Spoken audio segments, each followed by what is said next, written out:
The 20th anniversary of Doctor Who Series 1 is approaching. Last year, the BBC released a box set of Series 1 to 4. Apart from changing the frame rate, there wasn't much detail improvement. This is likely because it's actually very difficult to get a quality remaster from an SD camera. There are lots of artifacts that you'll find, which no amount of upscaling will fix. There are programs like Topaz that upscale videos quite well, but you can see that the difference between Topaz and my upscale is quite vast. There are newer, other creative video upscalers which sort of hallucinate details in the video. I want you to explain everything. But it just doesn't really do the job. My upscale remains true to the original detail. As much as I'd like to say that we could simply run a video through one of these upscalers and produce something brilliant, it's just not the case. What I want to focus on is achieving a truly organic look, cleaning up artifacts and details without distorting the original image. I also want to highlight the challenges of remastering SD camera footage and how Remastered Gems methods compare. There are several challenges posed from original SD footage shot on low-resolution digital cameras, and this makes remastering them very difficult. You get horrible thick black bars around contrasting edges.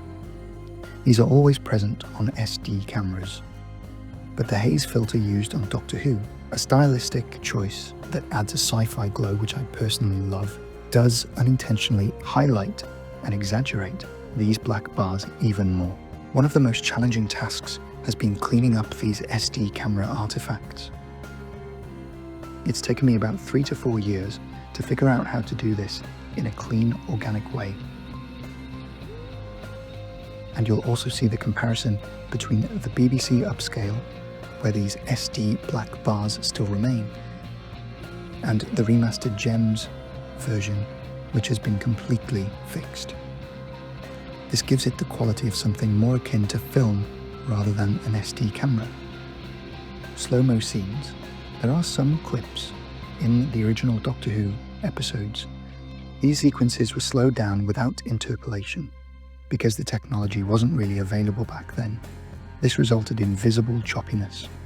The Remastered Gems has interpolated them so that the playback speed is a natural, seamless slow-motion effect. Another SD artifact is unusable blurry shots, particularly wide-angle distant shots.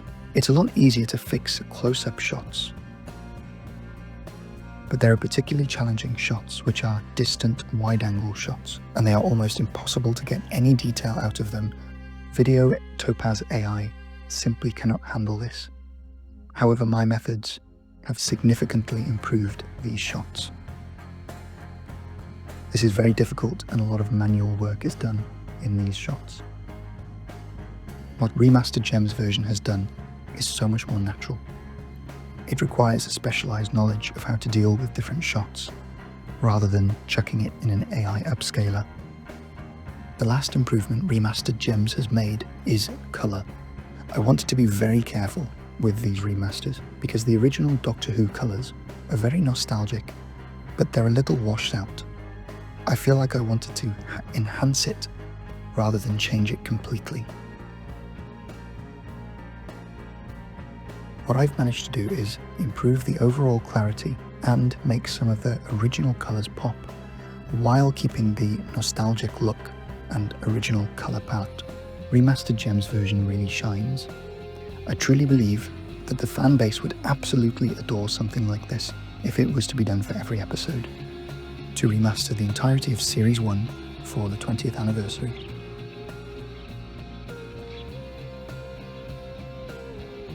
The techniques I've developed that give this result are highly specialized and not readily accessible to others. My approach is completely unique and I've refined it for years.